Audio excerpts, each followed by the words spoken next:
let me just welcome the speaker now, Dr. Arjun Ramakrishnan. And I would say that he has a really interesting journey because he's an engineer turned neuroscientist, and his talk is titled The Neuroscience of Decision Making.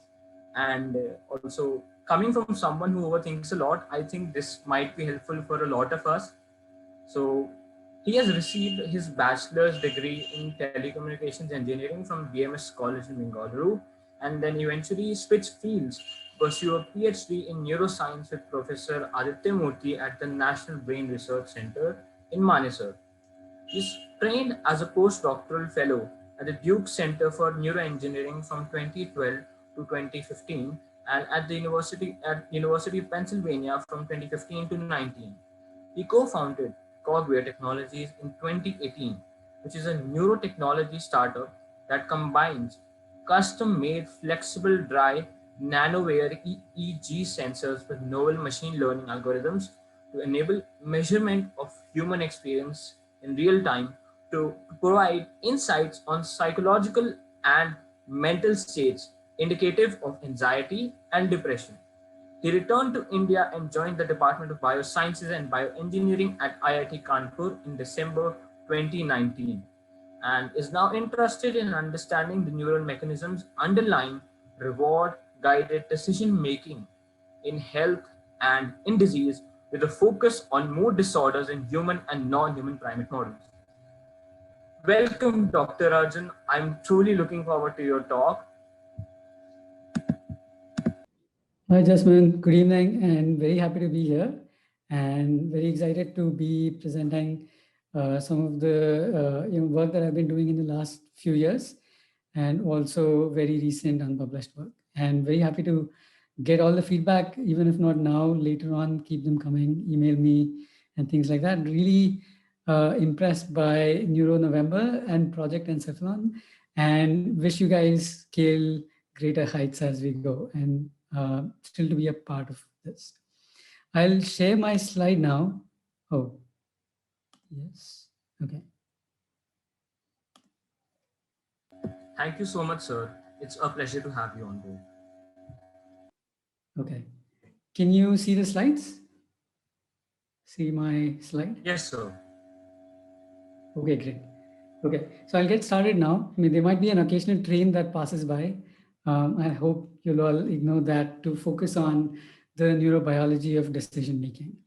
The question is, do we make optimal decisions? And let me just turn on the pointer.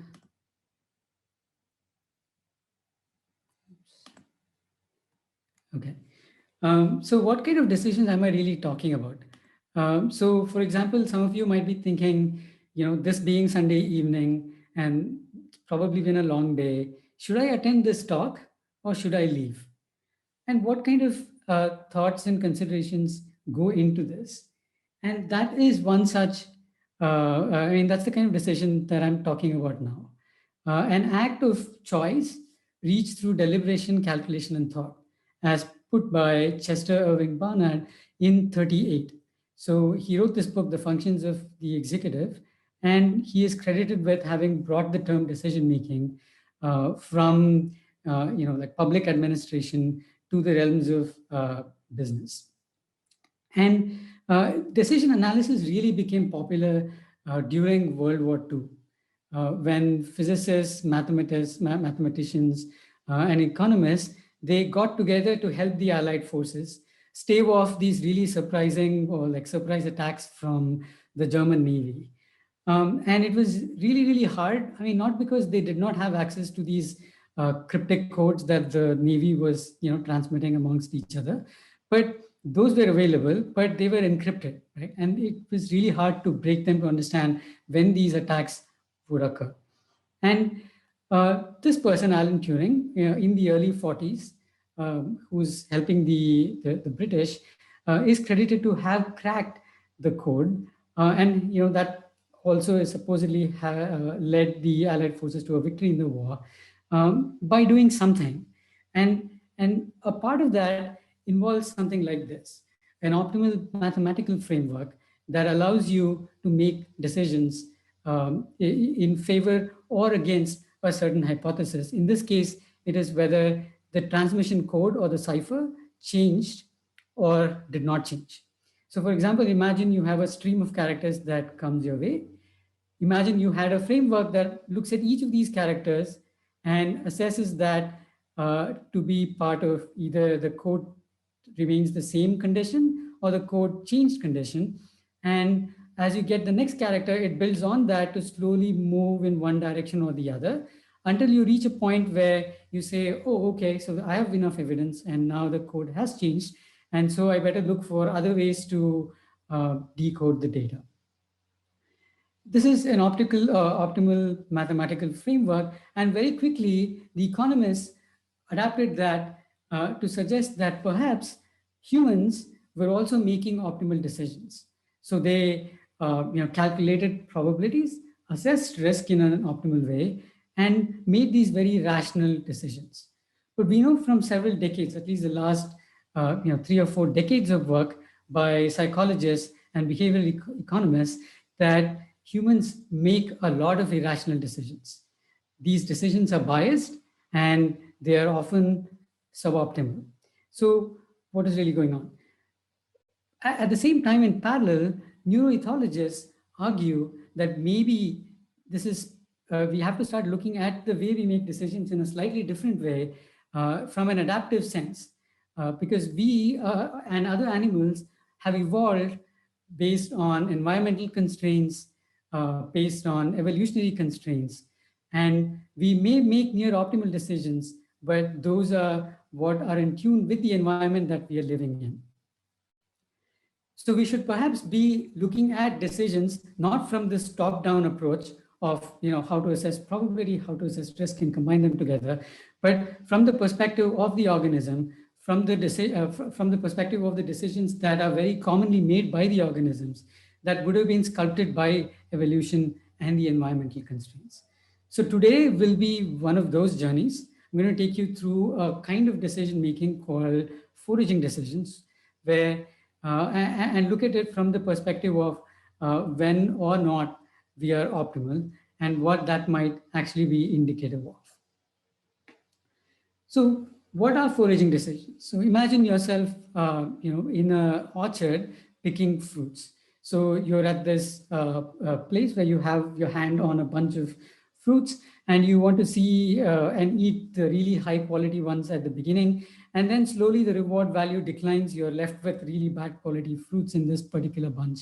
And at some point you have to decide whether you want to leave and go to the next bunch that is, like next in line, right? So the critical element here is how quickly is the reward value declining and how far is the next patch or the next bunch for you to make that decision when you should leave. And we all have to do this. We are all hunter-gatherers. For a large part of our existence, we were hunting and gathering for food, and we still probably, look around for restaurants and look around for universities or jobs and things like that. And it is very important that we remember where to go to choose the right fruits, because that is what our survival is dependent on. And in fact, there's been a lot of recent evidence that the primate brain size, when you go from lemurs to vervets to gibbons, baboons, chimpanzees, and humans, the primate brain size probably increased based on the foraging complexity that it was addressing in its niche. So we decided to design a virtual foraging experiment in the lab. So this is now not in the wild. You're playing this game on a computer, but it's going to be something like this. How long do you pick berries or fruits from a bunch before you move on to the next bunch? And as I said, the trade-off here is how much reward should you collect and how much reward should you forego when you start traveling from one patch to the other. So it comes to a balance between reward that you are able to get at the place that you're in and how much time you spend traveling when you are consuming energy and time, but not really gaining reward. And in the 70s, Eric Charnoff came up with this mathematical framework, which is very simply put, it suggests that the red curve as indicative of the decline in reward rate, as I was suggesting. As you eat all the high quality food, the low quality ones remain and the reward rate goes down. And if there is a travel time associated with traveling to the next patch, then you can draw a tangent, and that tells you how long you should stay in the patch. Of course, this is based on certain assumptions. We build the task based on some of those assumptions. And it suffices to say that based on the condition, the environmental condition in that particular region, apologize for the loud noise if you're hearing something here. There is something going on, but it's going to reduce right away. That there is this really nice mathematical framework that tells you how long you should stay in a given patch. But the question is whether humans and animals do this or not, at least in a virtual foraging game. So we collected data from 161 participants. We have data from a lot more people now, but I'm showing this from 161 participants who played several trials of this game. And immediately you can see that the dashed line here is the optimal prescribed by the marginal value theorem. And on average, they seem to be obeying the marginal value theorem. But of course, there are people who leave the patch consistently earlier, and there are some who leave the patch consistently later. And I'll tell you a little bit about that as we go on. We also trained monkeys to play the game. So these monkeys, they are wheeled into the lab and they perform. Some of them are sort of like what Leslie was describing in the earlier talk, where they're sitting on a computer and they're pressing and playing this video game. And what you can see here, and you can get a lot of trials from these monkeys, and what you can immediately see here is that green here is the optimal leave time, and they are pretty much close to the optimal leave time. So you can see that even though there's a lot of variability and there is some consistency in this variability, that they are near optimal when it comes to this game, even though it's being played on a computer. We and others have shown over the last several years that in the brain, you can record from certain regions, like in this case, the anterior cingulate cortex, and neurons in this region are showing you like firing rate that is evidence for this sort of trade-off between reward and time cost, where the neurons here seem to be indicative of this particular leave time that I was talking about earlier. And in fact, when you record from these neurons, you can actually see that they ramp up just like, adding evidence, like I showed you in the model earlier. And at a particular time is when you actually make that leave decision. So it seems like you are calculating when to leave, and it is very nicely supported by firing rate of these neurons in this region. But I told you I'd come back to, why all this variability, like why are some people leaving much earlier consistently, and why are some people leaving much later than the prescribed optimal time? There is some hint in that neurons from a region in the brainstem called the locus ceruleus also project to regions like the anterior cingulate cortex, and they release certain neurotransmitters called norepinephrine, which are also released when you are anxious and when you're under stress. There are also receptors for stress-related neurochemicals called cortisol, very highly densely located in the anterior cingulate cortex and other surrounding regions. And so one could hypothesize that perhaps stress and anxiety may have a role in modulating how we make these decisions. To put that more formally, a talk like this could be an environmental factor that increases your level of anxiety. I'm slightly anxious now, and perhaps it'll subside at the end of the talk. So you could operationalize that as state anxiety.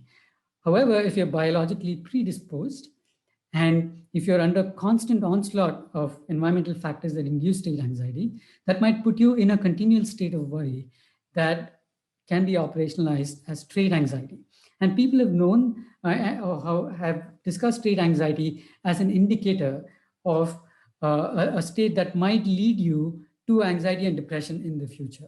So we asked whether state and trait anxiety in this case affect the decisions we make, and how, if at all, could we use or look at the decisions we make to understand where we are on the trait anxiety spectrum. Can we identify someone even before, let's say, they progress on to become anxious or depressed? To do this, we made them play the game, and we also included, other than the distance between the patch and the declining reward rate, terms that were indicative of their trait and state anxiety using some self-report surveys that are very well validated. And we found, as hypothesized, that both trait and state anxiety were significant factors in how they influence your foraging in this game. To put this in perspective, state anxiety. To put this graph in perspective, the longer you stay at a patch, the lower is your odds of staying. That is, you will leave because you're staying for longer, the reward rate is going down. But if you're trait anxious, you end up staying for much longer than you should. If you're state anxious, you end up leaving much sooner than you should, where the optimal is somewhere in between. And in fact, this anxiety model seems to be, even if you penalize for these extra terms, a much better model than the standard model that prescribes behavior to be based on just the travel time and the reward rate. So just to summarize this part, what we've seen is that how long you stay in a patch seems to be a function of anxiety. State anxiety seems to reduce it, and trait anxiety seems to have an opposite effect where it's increasing it. So we ran another experiment where we actually causally manipulated stress to increase state anxiety, to see what that would do to these participants, to look at how anxiety would affect behavior within the same subject. So we brought them to the lab, they played a game, and then we put them through stress protocols in the lab. So in the first one is a brutal stress test. We actually dipped their hands in cold water, ice cold water, for about 3 minutes. And they had to keep it there. There was no choice. And they had signed the document saying they were totally fine with that. And very few actually ran away. So they did that. And then they were put through another stress test called the social stress test. And you won't believe it, this is actually even more potent than the cold pressor test, where here you're asked to prepare for an interview on a very short notice, and people are going to interview you for your dream job. And people are behind the screen, you cannot see them, they don't give you any feedback, whoever is there in the room with you. And it is very stressful, kind of like it is now, because I can't see you, I don't know the kind of feedback that I'm getting, and I'm continuously going on talking, sentence after sentence. And this, immediately doubles your cortisol levels and increases your stress tremendously, and should increase your state anxiety. And we asked how that would affect your game behavior. We were also monitoring their brain signals using an EEG device. We also monitored heart rate and also skin conductance. And as I suggested in the beginning, that the state anxiety would go up, and it did actually go up for these subjects who played the game. And concomitant with that, we, as hypothesized, we saw that they stayed for lesser and lesser duration in the patch. Exactly as we predicted. And we could see that the stress response, in fact, affected their electrodermal response. This is, skin conductance. They started sweating, so skin conductance increases. Their heart rate went up, heart rate variability goes down. And there are also a lot of different signals that you can pick up in the EEG. So the question that we asked was, can we use the increase in state anxiety, the change in foraging decisions, change in the physiological response, as a predictor of their trait anxiety levels? And in fact, we could predict. I'll draw your attention to the last plot over here on the right in the interest of time. And what we could show here is that even if you left the subject out of the analysis, train the algorithms on all the other remaining subjects, you could predict with pretty high accuracy where that person is or was on the trait anxiety scale. So that gave us, some idea that you could use some of these markers to predict their trait anxiety levels. A few months ago, COVID was raging in the US and in India, and we thought this is a naturally stressful condition. We were really interested in understanding what people were going through at this time. There were several reports all over, like from the UK, from other countries, from India as well, where people were talking about the mental health status of individuals locked down at home, not being able to do what they were normally doing. So we collected a lot of data. The numbers have since gone up, but we have about 203 participants from India, primarily from the university mailing list. So these are all students who were stuck at home. And from the US, we got data from a large pool of individuals from a diverse community. So the age range from the US was between 30 and 50, whereas in India, it was all between 20 and 30. And what is interesting when you look at the word clouds is that the students were stuck at home and they were suddenly at home and they had lost access to, like things that they had access to at the institute. And that was really what was affecting their state of mind. Whereas in the US, they had lost access to, a job, or they had, there was a cut in salary, or they were suddenly having to take care of children and do the usual work that was demanded of them. So there was a lot of stress, but it was slightly different from what the students were going through. So we broke this down into three categories: risk-associated stress, which is, if you're volunteering, contacting people, or if you're working with highly susceptible population, or if you have gone through some kind of loss yourself, income, employment, so on, or if you're suffering because people are close to are affected by, or potentially going to be affected by the lack of facilities. COVID score was, stress score was computed by some of these three scores. And even though this is a super complicated graph, I'll draw your attention to what I'm showing you here, that COVID stress and loss that we computed in the earlier survey was very strongly related with their state and trait anxiety at that point. And in fact, when we made them play the game, we could see exactly like we saw in the lab stress condition, that their anxiety, both state and trait anxiety, significantly influenced their foraging decision. So what does this really tell us? So it tells us that you may play this game in a near optimal sense, but you systematically deviate from the optimal conditions, and maybe that has potential in helping us identify where you are, like how anxious you are in this case. And it might be a sensitive marker for neural circuit dysfunctions. But how can you actually take this further? Like, can you actually turn this into a diagnostic kit, or a kit that can be used in support with therapists to trend how your condition is changing over a period of time? For this, we have to really go out of the lab and do this in a very different way. So one thing that we realized very early on was that EEG was our main tool in terms of understanding how we made these decisions, and the most information that we gathered was from these EEG devices. So we developed novel, research-grade dry nanosensor sensors for EEG, and these were actually they were able to give us signals that were as good as the the gold standard electrodes that you have for EEG, but without the gel. And they were really soft, so you could put them on, like my co-founder has on here, and you can put them on like a yoga band. And these are soft sensors, so you don't feel them on your skin, and you can keep them on for a long period of time. We've actually tested this for like 5 or 6 hours now, and you get like very, very high quality signal. And you can actually move around and do things that you cannot otherwise do with traditional EEG devices. And in fact, we've tested this extensively in naturalistic conditions. If you were to call these those, where, for example, people had these devices on in a very trendy band and were watching live shows, or this is me here in SAP Sapphire moving about, watching their very cool high-tech visuals. We also went to a football club where we had these participants. I don't know if this video is going to play, it doesn't, okay. So where these players were taking live penalty shots, and we were measuring EEG in those conditions. Oh, it does play, okay. So here you go. I'm going to pause briefly for him to take the kick.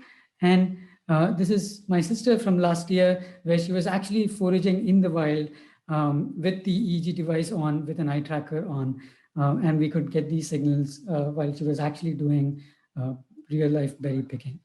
And so putting all this together, the wearable EEG device, a mobile app that also has the game as part of it, connected to a cloud platform, we started a company that along with my co-founder, and we have a CEO now, that is looking into taking this forward to understand how we can actually get these measures from people at home and connect them with therapists to be able to trend these conditions as they change over time.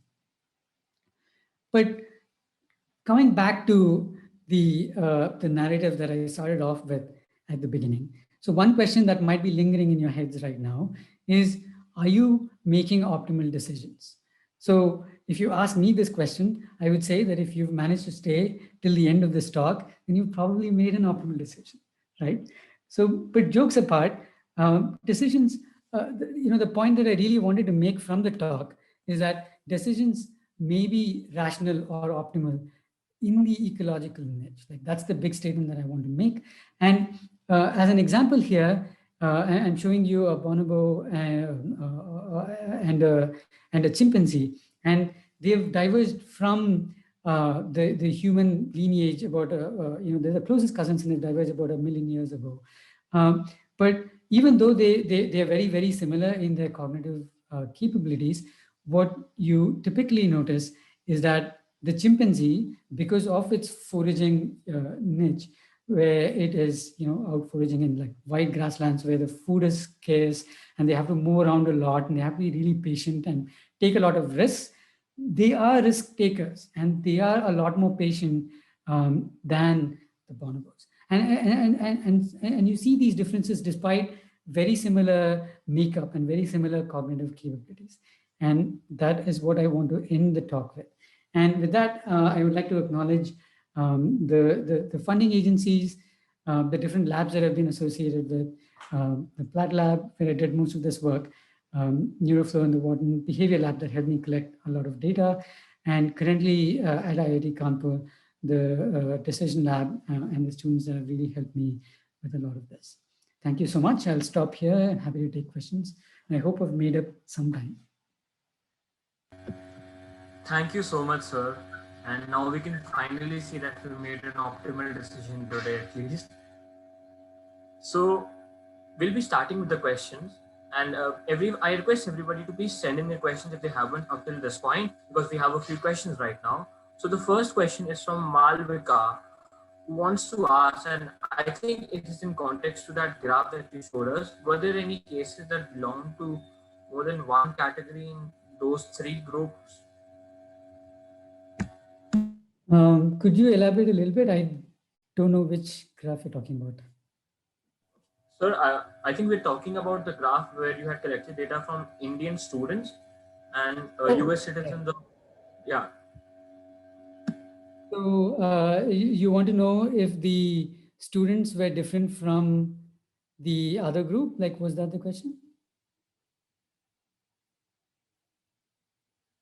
Sir, I think they're talking about the picture. So essentially they want to ask more than one group was included in that, if this makes sense.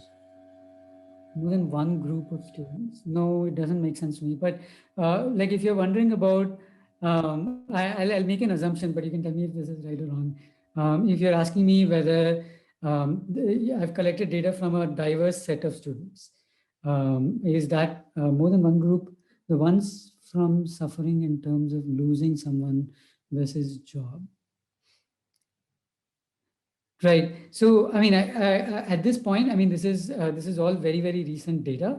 We've collected a lot of information to understand not just what they're going through, but also exactly what they went through, and also like coping behaviors, what their daily routines, what else are they doing during this time.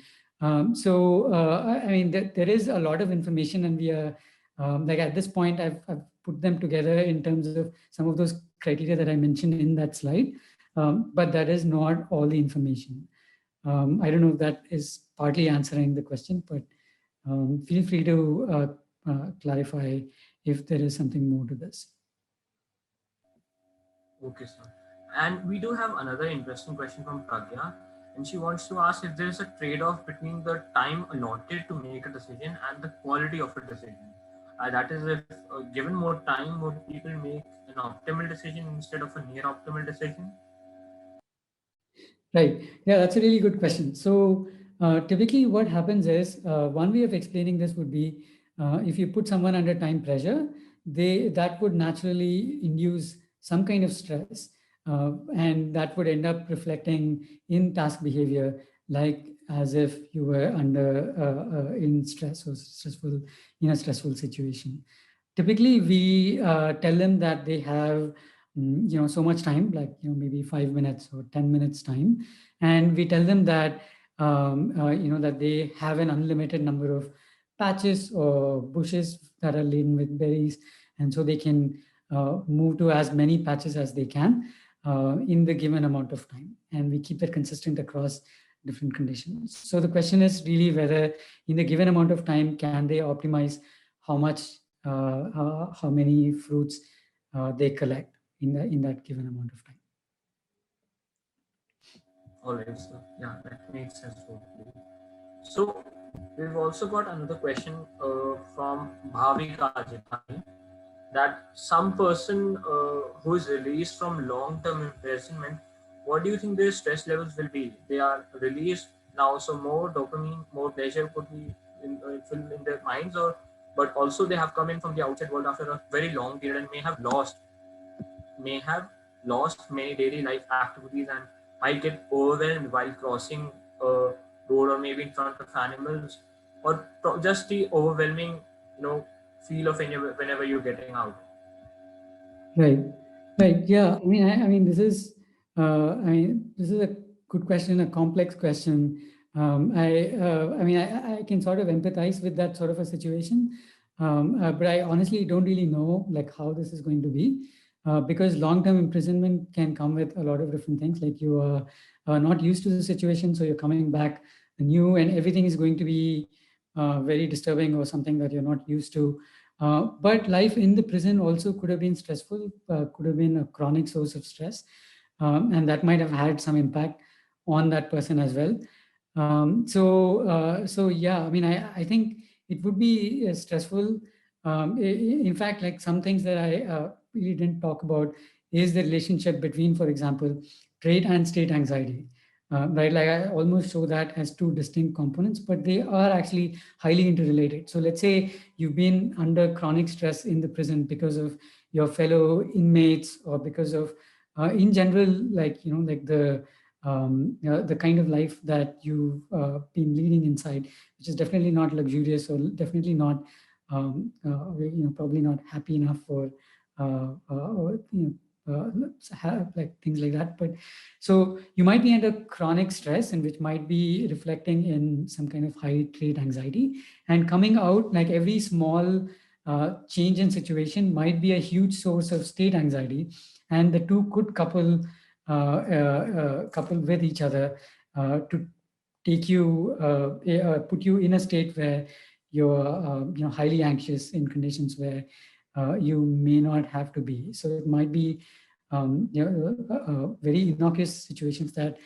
come across as being very threatful and things like that. I mean, this is very hand wavy. I mean, I'm just speaking as I'm thinking, but one could potentially associate conditions like that with that experience. Okay, sir. Sir, and we do have one question from Professor Leslie. If he would be comfortable asking you directly, because that would be great. And I think it's a pretty interesting question again. Oh. Hi, Arjun. How are you? Fine. So my question was, I'm not sure if I understood the rationale behind using the foraging task, right? So if we assume that, we still have some kind of a cognitive framework to, that for the foraging task, but there have been a lot of, developments in the way we, live in society, right? So from the foraging and hunter gatherer, even industrialization, agriculture, all that. So all of that should have put different kinds of cognitive demands on people. In fact, I think there were some papers that showed that in an agricultural setup, so they were attempting to figure out what were all the cognitive demands for agriculture, and that the poverty during the time affects their processing of that information. To that Senthil Nathan paper from, I'm sure you've seen that. So my question is that how relevant is it now to look at these foraging tasks, because we don't live that lifestyle, and that is sort of a relic of behavior in social. Yeah, I mean that's a really good question, but I mean it seems like times are changing really fast, and in terms of the cultural situation that we are in, and in terms of like you were saying, like industrialization or like lifestyle changes, we've moved like far beyond that, like hunter-gatherer lifestyle. I mean, lifestyle. But biologically, I don't know like how much we've really changed from that time to now. Because if you think of it from the perspective of time, we've spent about 90,000 years, 90 million years, 90,000 years, whatever, as hunter-gatherers. Like only the last 10,000 years have we really spent in a civilized, like settled life kind of society.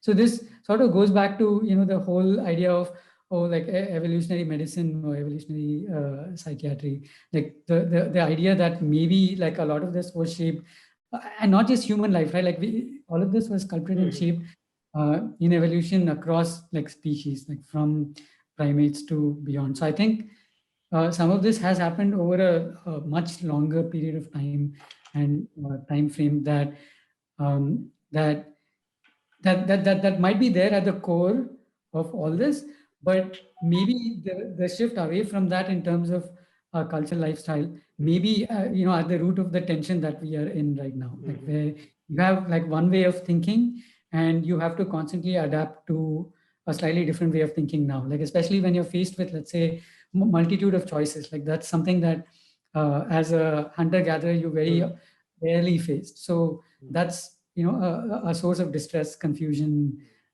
They call it choice overload or whatever. Like you are facing a kind of artificial situation where you're probably not really well equipped to handle something like that. So yeah, things have changed, but this is just like an approach where you're cognizant of the fact that some of these was shaped and sculpted over a much longer period of time, and therefore might tell you about the neurobiological underpinnings, where you're looking at behavior that is very basic and common and has probably had the chance to sculpt the circuitry. Okay. Okay, thank you, sir. So we do have a few more questions, and one is from Madhuvanti. She wants to ask if patients of psychiatric disorders like schizophrenia make strong decisions which keep fluctuating, as in contradicting decisions for the same purpose, but they make them with conviction. Is it possible that the fluctuation is due to the extreme anxiety caused by paranoia, or are other cognitive deficits in play as well? Really interesting. Yeah, really good question. Yeah, so if we were to talk about so there are different, yeah, you look at it in different ways. So one is, so people have studied, I mean, not just in schizophrenia, but many times you make seemingly random decisions. Like you very clearly know that one option is good and one option is not so good, but you might end up choosing the option that is not so good several times, right? Like there is some randomness in your decision. So there are different ways of looking at this. So if I were to zoom out a little bit, sometimes let's say you're driving your vehicle and you're looking at traffic lights, and it's a rainy day and you can't really make out what those lights, whether it's like turned red or not, right? Like you might end up making a mistake because very clearly there is sensory noise. Like there is some kind of noise in the signal that is not allowing you or giving you enough information to make a very good decision. So those decisions that may seem random may in part be because of some kind of noise in your sensory signal. Now there can be other reasons. So there can be reasons where, like for example, you make random decisions because you have some element of randomness built on top. Like even if you map the signal onto the right choices that you want to make, you might end up switching things around because you want to explore and see what the other option has in store. Like maybe that leads to something better later on and things like that, right? Like so maybe exploration as a behavioral strategy has some randomness built into it. So that's one line of argument. That's a second line of argument. Now there's also probably a third line of argument that like in both of these conditions, the first two I've mentioned, that we've assumed that once you have the right sensory representation and you know what the motor output should be for those sensory representations. For example, if it's red light, you have to stop. If it's green light, then you have to continue pressing the accelerator, right? So you know that mapping. And that mapping is not changing. It's only the sensory noise or randomness at the level of motor output. But maybe not. Like maybe in some conditions, your mapping is vulnerable to some kind of inherent noise that affects the way the sensory map is mapped onto the motor map. And there is some evidence coming out in the last several years that has pointed to that. So any of these could be could underlie the kind of decisions that we're seeing.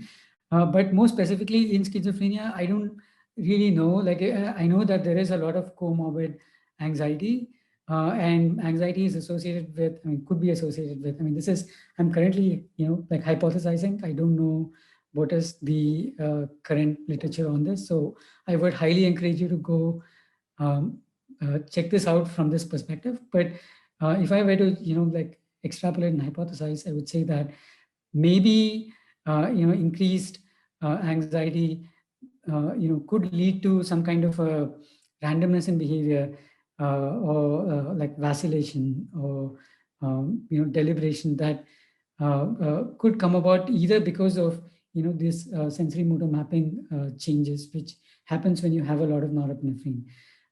There is a, it allows you to make random decisions, but here it could be biased or like suboptimal because of the fact that it may not be required in those conditions. Yeah, that's my guess. Okay, thank you, sir. I think that definitely answers that question very well. And moving on, Shrestha wants to ask if optimal stress levels in terms of alertness and preparedness would help in making better decisions. Could you get again? Could optimal stress levels in terms of alertness, preparedness, okay, help in making better decisions? Okay, yeah, this is a really good question. So, so to give you some intuition on this, let's imagine, stress levels on a continuum, right? Like very low stress, kind of like medium levels of stress, and like very high levels of stress. So if you're doing some kind of activity and your stress levels are like really low, that might actually be reflective of a situation. It may not always be, but it could be reflective of a situation where it's too easy, you're not highly engaged by the task, you're kind of distracted, so your performance is going to be low, right? But on the other side, if your stress levels are really high, like let's say you're answering some questions in an exam, like extreme high stress, and you're like fidgeting and you're worrying about potential negative outcomes. I don't know what all could happen, but even in that case, your performance in that particular task that you're really like trying to focus on may not be optimal. So it's actually like optimal at some intermediate levels, and this intermediate could be actually different for different tasks, different for different individuals, different in different contexts. But in general, it seems like there is an inverted U curve where increasing stress takes you to a very optimal performance at some point in between, but it's bad on either sides.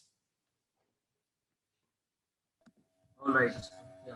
So also another interesting question from Shrestha is that if games like chess and other cognitively demanding sports affect the neuroplasticity of decision making, do such measures have therapeutic potentials for treating cognitive deficits? Yeah, this is an interesting question. I think this is something that a lot of people are interested in. There's a lot of research going on in this direction. So if I were to talk about the core question in this, what you're really asking is, like, can you think of a game or some kind of a task that you could engage in to fine tune your cognitive abilities so that you can be good at lots of things, right? Like that's basically what you're asking. And somehow it's been like it's a good hypothesis, but it's been very elusive. Like people haven't been able to find anything close to that. Like, can you train people on let's say some kind of a video game, or there's the Lumosity and lots of other companies out there making a lot of money based on ideas like this.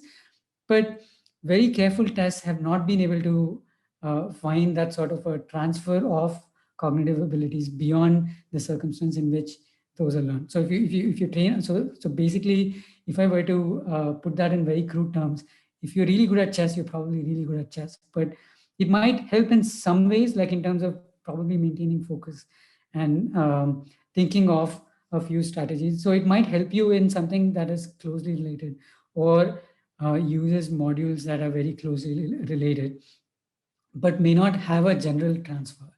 That's the idea. But it is, I mean, the jury is out there. I wouldn't say that's not the case with conviction, because I think even recently there is a huge study going on. I think it's UC Irvine, or one of those University of California groups, where they're actually looking at a huge group. I mean, they're recruiting. I mean, they want to recruit people who have played these games. So feel free to check their website and recruit yourself to take part in this, because it's never been done in a very systematic way. So that's something that people are very, very interested in knowing, how you could potentially. Okay, so yeah, all right. And Srina wants to ask, like, in context of the prisoners, we can't neglect the prison officials and their situations, how they're underpaid and overworked. And so, is there compassion fatigue only a product of psychological issues? So in speaking about prisoners, we can't neglect the prison officials, underpaid, overworked, okay, torture, okay. So is there compassion fatigue only a product of psychological issues? I don't know, honestly. I mean, I think this is, I get what you're, I get your question. I think there could be a lot of different things going on. I mean, there are probably lots of things going on. I mean, all I would say is that um, you would, if you have to sort of like, yeah, you have to be like mindful, empathetic, and maybe to connect with people. It would be definitely more difficult if you're stressed out. I mean, I don't see stress in the question, but yeah, maybe if torture and neglect and all of that underpaid condition, if that's adding to stress, then like that's a high possibility where people turn into like being more individualistic, or they care only about themselves, or they are so worried about themselves, or like hijacked by their own survival instincts, that you may not care as much, or be able to empathize as much with people around you. I mean, that's I would say, like, beyond prison, that I would say is a bigger concern in the society today, when you have, let's say, like partisan politics, right? Like if you create this highly polarized atmosphere where, like you're in either camp, or you're like fighting constantly, and anything that you say is seen as black or white, it creates that level of animosity and stress in the general public, that it is going to make you less cooperative, more individualistic, and more cutthroat, and less altruistic. So I would say, I mean, there is, I mean, if you were to think of the core issue here, I think it's a huge problem, and something that we should be worried about in general. Like I think creating ways in which, I mean, people talk about empathy, but I think you have to take care of a lot of these other things to really tap into this natural tendencies for empathy and altruism, that you might really not have to work too hard to elicit, if you had those conditions, like the basic conditions in place. All right. So the last question is from, I think, and I think this is the last question from Bhavika, and she's asking if a place can be significant when considering productivity of a person. For instance, sitting in a certain room or on study table will make a person study more, or is it the other way, like changing places of working or seating will make you more productive because you know that you're in a new place. And Yeah, I don't know. I mean, I think productivity and its relationship with um, seating, etc. I mean, I think so. If you think of, So it depends on what you define as productivity, right? Like, let's say we define productivity as good, stable engagement with the task at hand. So let's say you are sitting to work on an assignment, and you may call that a productive session if you are not highly distracted by the emails that are trickling in, or other things that are going on at home, and things like that. So let's say that's our operational definition of it. And so if you were to think of this from the foraging parlance, then you want to create a zone where you are highly engaged and you're not leaving and going off to something else, right? Like, you leave and go because you think that the other thing that you could engage with, be it emails or Facebook or anything else, let's say, is more rewarding. So you have to, if you really want to focus on something for a long period of time, you have to create ways to, like, think of it as something that is more rewarding than what you think you'll get distracted with in some ways. But it's a very circular way of putting it. But that's how I would see it from a foraging parlance, like, where you would have to create the atmosphere. So when you talk about creating that atmosphere, sitting at a desk, or maybe listening to music, or doing something like that seems to work, you're actually creating an atmosphere that is rewarding, and naturally reducing the reward levels of some other things that you may engage with given a chance. So that's, I mean, I don't know if I'm answering it, but this is like a partial answer to it. I think, sir, that definitely helps a lot. And I think with this, we've come to the end of the discussion, this amazing discussion that has led us onto different optimal decisions after another. And we are extremely glad to just have you on board. And in the end, I think since we have a few more questions coming, if you would be comfortable putting in your email ID or a place or Twitter handle or someplace where they could contact you for discussing these questions further, that would be great if you're comfortable, so that you could possibly answer them after this talk. So, All right. Thank you so much. I mean, this was great. I mean, I really love the session, and I've put my email in case anyone wants to contact me. Feel free to do so. And really happy to be here again, and all the best with the rest of the program. Thank you.